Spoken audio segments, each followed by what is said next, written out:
വിശ്വ മലയാള മഹോത്സവത്തിലെ കേരളം വികസന കാഴ്ചപ്പാട് എന്ന സെമിനാറാണ് വിവാദങ്ങൾക്കിടയാക്കിയത്. സെമിനാറിന്റെ അധ്യക്ഷ സ്ഥാനത്തേക്ക് ആദ്യം നിശ്ചയിച്ചിരുന്ന സുഗതകുമാരിയെ മാറ്റിയതാണ് വിവാദങ്ങൾക്ക് കാരണം. സ്പീക്കർ ജി കാർത്തികേയനെയാണ് പകരം അധ്യക്ഷനായി നിശ്ചയിച്ചത്. എന്നാൽ വിവാദങ്ങളെ തുടർന്ന് സ്പീക്കർ പങ്കെടുക്കില്ലെന്നറിയിച്ചു.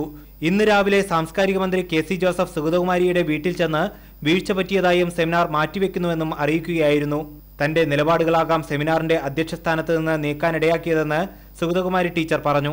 ഇവിടെ വയലുകൾ നിലനിൽക്കണം, പുഴകൾ മലിനമാകരുത്, പുഴകളെ ശുദ്ധീകരിക്കണം, കുന്നുകൾ ഇടിച്ചു തള്ളരുത്.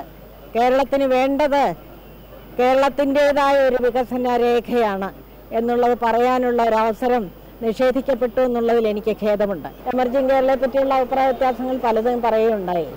എന്തോ ആയിക്കോട്ടെ, അതിനൊന്നും മാറ്റം വരുത്താനൊക്കില്ലല്ലോ. പക്ഷെ പറയാനുള്ള സ്വാതന്ത്ര്യം ജനാധിപത്യ രാജ്യത്തിലുണ്ടല്ലോ. വിവാദങ്ങളിലേക്ക് വലിച്ചിഴച്ചതിൽ അമർഷമുണ്ടെന്ന് സ്പീക്കർ ജി കാർത്തികേയനും പ്രതികരിച്ചു. സുഗതകുമാരിയെ മാറ്റിയാണ് തന്നെ അധ്യക്ഷനാക്കിയെന്ന് അറിയിച്ചില്ലെന്നും അദ്ദേഹം കൂട്ടിച്ചേർത്തു. പക്ഷേ എവിടെയാണ് അത് ആരെങ്കിലും ഏതെങ്കിലും സ്ഥാനത്ത് വെച്ചിട്ട് അവരെ മാറ്റിയിട്ടാണ് എന്നെ ആ സ്ഥാനം വെക്കുന്നതെന്ന് എനിക്കറിയില്ലായിരുന്നു. പക്ഷെ ആ വിവാദം മുതൽ എനിക്ക് ഞാനൊരു കാര്യം, ഞാനിരിക്കുന്ന ഒരു സ്ഥാനത്തിൻ്റെ ഒരു പ്രത്യേകതയിൽ എനിക്ക് പ്രതിഷേധിക്കാൻ പറ്റില്ല.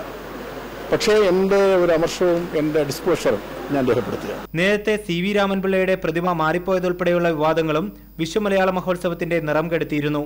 India vision, Thiruvananthapuram.